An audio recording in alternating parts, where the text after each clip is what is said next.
c'est là que tu reconnais, comment dire, tu sens quand les personnes, c'est un signe. Et plus il grandit, il devient Roger. Et j'adore, donc il est venu, et puis... Tu transmets la totalité de l'être humain. Je crois que tu as passé la soixantaine, c'est ça? Oui, j'ai bientôt 61. Ouais, c'est ça, donc tu es dans ta soixantaine. Exactement. Et le recul sur les 60, c'est quoi? Je sais pas, j'ai l'impression que je peux m'arrêter demain. Je suis heureux. Je suis heureux. Ça se ressent. Ça se ressent. Je n'ai pas de gros soucis. Enfin, j'ai des soucis, oui, mais des soucis qui font partie de la vie, quoi, que j'aime, en fait. J'aime bien avoir des soucis. Mais... Une des plus belles valeurs pour toi? La plus belle valeur, c'est la rencontre humaine que l'on a autour de la nourriture elle-même. Je pourrais vraiment dire que c'est ça. C'est pas fortuitement que l'on fait à manger quelque chose. On pense à l'autre instinctivement quand on est en train de préparer le repas. On pense à ce qu'il est. C'est très profond. Hein, c'est très intime de partager un repas avec l'autre. Qu'est-ce que tu aimes chez l'autre?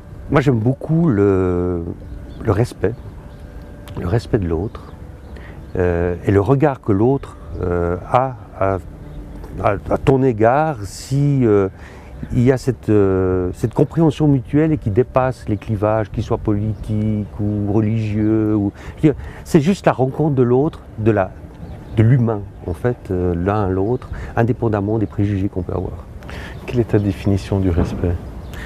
Le respect, c'est l'acceptation de l'autre dans sa totalité, et puis de ne pas marcher sur ses plates-bandes, au fond, de le laisser vivre, et puis d'attendre qu'il t'amène quelque chose. Hein. Ton gros coup de cœur actuel? Il est un peu permanent, c'est que j'adore les producteurs de nourriture.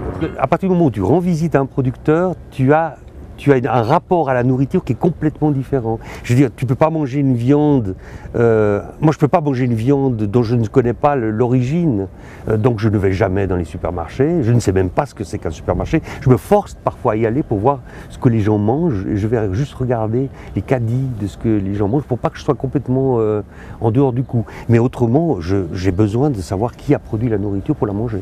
À quel moment tu as eu ce plaisir de cuisiner Depuis tout petit. C'est à cause de l'immigration. On est arrivé en 62, j'avais 6 ans.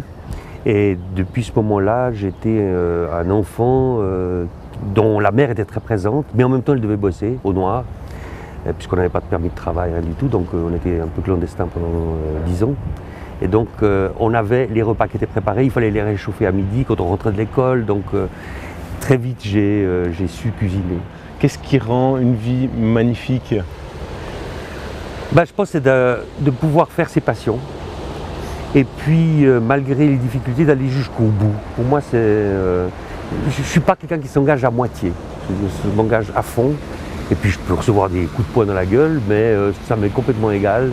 De toute façon, j'ai un peu le cuir épais. C'est peut-être l'envers du décor que dans certains disent « Ouais, mais enfin, tu supportes n'importe quoi ». Je dis « Oui, je supporte un peu n'importe quoi » parce que j'ai appris depuis tout petit à supporter des situations un peu dures.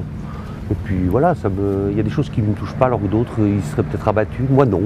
Ça ne m'abat absolument pas. T'es jamais blessé? Jamais? Non, je ne suis pas blessé parce que j'ai appris dans la vie politique qu'il faut faire la différence entre les mots que l'on donne, que l'on met sur l'autre, et puis comment on les reçoit soi-même. Donc au fond, ça m'effleure. Des cartes souris, je te laisse regarder. D'accord. Sourire et respect. Le sourire, c'est une chose indispensable. Je veux dire par là que c'est pas un sourire forcé, mais je peux pas penser à une journée sans sourire. Et on se rend compte qu'en étant souriant en permanence, il y a des tas de barrières qui tombent. Il y a des gens que tu rencontres qui te détestent parce que tu n'es pas du même bord politique. Mais à partir du moment où tu souris, les gens sont complètement...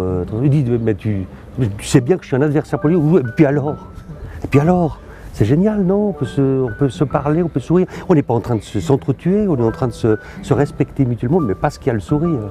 Et moi, j'ai toujours conçu aussi le combat politique avec le sourire. Et c'est peut-être, je pense que c'est ma marque de fabrique, mais enfin, j'ai toujours vécu comme ça.